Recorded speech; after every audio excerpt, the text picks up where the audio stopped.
province of East Turkestan, which is the province that they have called Xinjiang. This is their name. In 1947, the Chinese government basically invaded this province, which was not under Chinese control, and they occupied it, and they acquired it, and they basically made it a part of China. And the people there, they are more Turkish than they are Chinese. They don't speak Mandarin, they don't speak Chinese. Ethnically, they're different. They're not the Hui Muslim. These are what are called the Uyghur Muslims, okay? And the Uyghurs are a branch of the Turkish people. They are not a branch of the Chinese people. And the Uyghurs have been humiliated. They have been colonized for the last 60 years. And obviously, push has come to shove, and the Uyghurs are now fighting back.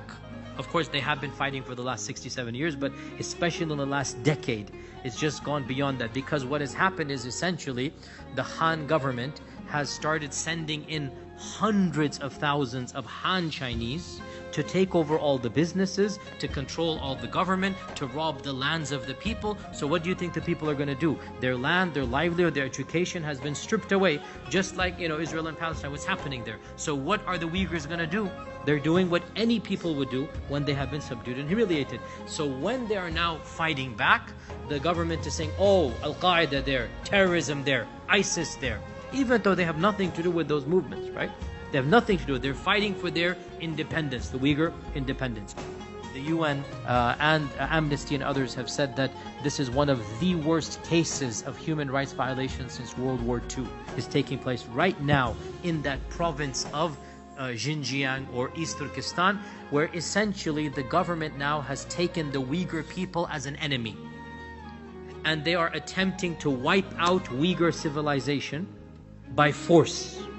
And they're doing this by forcing them to give up their language, their culture, and of course their religion. And the tactics are truly terrifying. They will make your hair grow white. Mass incarceration, the likes of which has not been seen since Nazi Germany. This is what the UN has said. Not thousands, not tens of thousands. It is said hundreds of thousands of people have been rounded up at will and taken into concentration camps right now as we speak, where they are forced to be indoctrinated into the Han culture, Mandarin language, forced to eat pork, forced to not pray, basically cannot live their lives as Muslims. Those that are not taken to the concentration camps, within the Uyghur population, the Han Chinese are now living amongst them. They say we are guests. They'll walk into your house, they say we are a guest. What does that mean? You're a government agent and you have the right to occupy the house and live in it at the expense of the host Uyghur. And they're going to monitor that you're not praying, you're not reading Quran, you're not doing anything Islamic. This is like the Inquisition, if you know what happened. This is like the Inquisition, when the Catholics would send people to monitor. So the Han government is now doing this to the Uyghur population. Any Han person can say, I want a bride.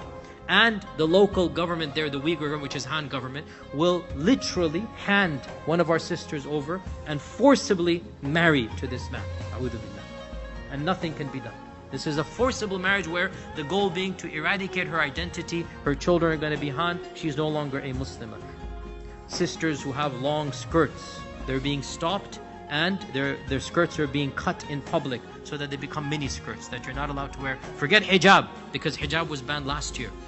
In the broad daylight, there is a table of food in Ramadan, and the Uyghurs are forced to have free lunch on the government. What does that mean?